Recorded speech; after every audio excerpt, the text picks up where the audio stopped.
السلام علیکم ورحمۃ اللہ وبرکاتہ۔ وعلیکم السلام ورحمۃ اللہ وبرکاتہ۔ خیریت سے ہیں؟ الحمد للہ رب العالمین، آپ سنائیے کیسے ہیں؟ جی الحمدللہ ماشاء اللہ حضرت، ابھی جو ہم نے پچھلی ویڈیو بنائی تھی جی ماشاء اللہ کافی لوگوں نے کہا کہ حضرت آپ کی ویڈیو کافی اچھی ہے ماشاء اللہ اور لوگوں کو اس سے سیکھنے کے لیے ملا، ماشاء اللہ۔ تو چند ان لوگوں کے بھی سوال ہیں، ان لوگوں جی کے بھی کام آئیں گے، اور جو لوگوں نے سوال کیے ہیں ان کے ذریعے بھی دوسرے بندوں کے بھی کام آئیں گے۔ جی جی تو انشاءاللہ انشاءاللہ چند سوال اور لے کر آپ کی بارگاہ میں حاضر جی ہوا ہوں۔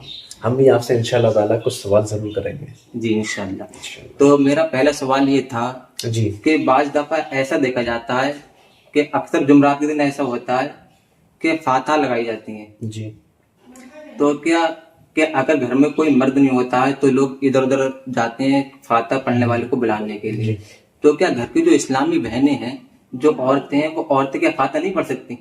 جی یہ بتائیے۔ دیکھیں، عوام کے اندر ایک غلط فہمی ہے کہ عورتیں فاتحہ نہیں پڑھ سکتی، اور عورتیں خود بھی یہ سمجھتی ہیں کہ ہم فاتحہ نہیں پڑھ سکتے، اچھا، ہے نا۔ اور کچھ مرد حضرات بھی اس بات کے شکار ہیں، غلط فہمی کے شکار ہیں کہ عورتیں فاتحہ نہیں پڑھ سکتی بلکہ مرد ہی پڑھ سکتے ہیں، جو کہ بالکل غلط ہے۔ دیکھیں، فاتحہ کیا ہے؟ فاتحہ میں سورہ فاتحہ پڑھی جاتی ہے، اور بھی دیگر صورتیں پڑھی قرآن جاتی پاک کی ہیں، تلاوت کی قرآن پاک کی ذکر تلاوت کی جاتی کیا ہے، جاتا ہے۔ ٹھیک ہے۔ اور اس کے بعد ان جو ذکر و اذکار ہم نے کیا، قرآن پاک کی تلاوت کی، اس کا ہم جو ہے ایصال کرتے ہیں بزرگان دین کو، اور اپنے جو مرحومین ہیں ان کو ہم ایصال کرتے ہیں۔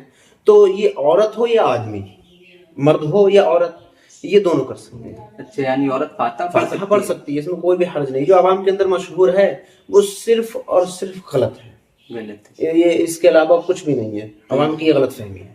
یعنی عورت اپنی فاتحہ پڑھ سکتی ہے، بالکل پڑھ سکتی ہے، اور اور بہتر بھی ہے، کیونکہ جو ہے وہ اگر کسی غیر مرد کو بلاتی ہے گھر میں، اگر کوئی محرم، ہاں اگر ہے کوئی بھتیجا ہے، سگا بھتیجا یا بھانجا ہے تو الگ چیز ہے، اگر کوئی غیر محرم ہے تو بہتر ہے کہ اس سے تو بھائی ویسے بھی دور رہنا چاہیے کہ گھر میں جب کوئی مرد نہ ہو۔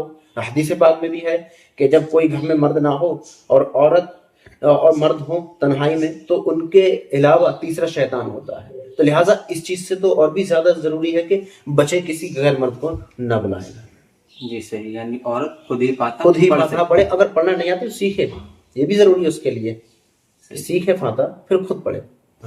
ماشاء اللہ۔ حضرت دوسرا سوال پر بھی روشنی ڈالیں۔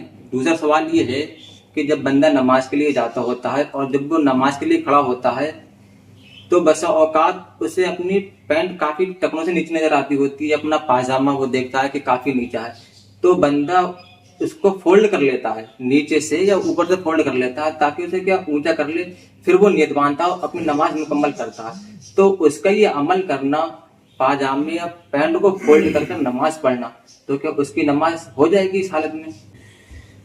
موری فولڈ کر کے نماز پڑھنا یہ مکروہ ہے، تحریمی ہے، بخاری شریف کے اندر بھی موجود ہے، اور دیگر کتب فقہ میں یہ بات موجود ہے کہ موری فولڈ کر کے نماز پڑھنا یہ مکروہ ہے، تحریمی ہے، اس سے نماز واجب الاعادہ ہو جاتی ہے، یعنی نماز پھر سے پڑھنا پڑتی ہے۔ اچھا، جی۔ پھر حضرت جب موری فولڈ کر کر نماز پڑھنا مکروہ تحریمی ہے، تو جو شرٹ وغیرہ پہنتے ہیں یا کوٹ وغیرہ پہنتے ہیں تو ان کی تو اوپر سے کالر فولڈ شدہ ہوتی ہے اور کوٹ وہی مڑا ہوا ہوتا ہے، تو پھر کیا یہ کوٹ وغیرہ یا پھر شرٹ وغیرہ پہن کر نماز پڑھنا ہی مکروہ تحریمی ہوگا؟ ماشاءاللہ، بہت اچھا سوال کیا ہے، ماشاءاللہ۔ دیکھیں، کپڑا جو سیا جاتا ہے اس کی وضع جو ٹیلر نے کی ہے، اس کی وضع دیکھی جائے گی کیسی ہے۔ اس کی وضع جو کالر فولڈ کی ہوئی ہوتی ہے جی، تو وہ ویسا ہی سلا ہوا ہوتا ہے، ٹھیک ہے۔ اب اگر ہم اس کو کھڑا کر دیں تو عوام بھی جو دیکھنے والے لوگ ہیں وہ پتہ ہے اس کو بالکل گھٹیا انسان سمجھیں گے، شیخی خورا، یا اگر کالر کو کوٹ کی کالر کو ہم اس کا کھڑا کر دیں تو وہ اس کو تو یا تو کم عقل یا بیوقوف کہیں گے، یا کہیں گے اس کو تمیز نہیں ہے، کیونکہ اس کی وضع ہی پٹ کالر سے ہے، جو اس سے ہے، اس کی ڈیزائن ہی وہ ہے، وضع ہی وہی ہے، یعنی اس کپڑے کو پہننے کا جو طریقہ وہی ہے، جی، وہ طریقے پہ ہی پہنا جائے گا۔ اب اس کے طریقے سے ہٹا کر کے جو پہنا جائے گا تو پھر یہ تو مناسب نہیں ہوگا۔ جیسے کہ اگر ہم کسی باشعور انسان کے پاس جائیں تو اس کالر کو ہم جیسے پہنے ہیں اس کو ویسے ہی رکھیں گے، اگر ہم اس کو کھڑا کر دیں گے تو وہ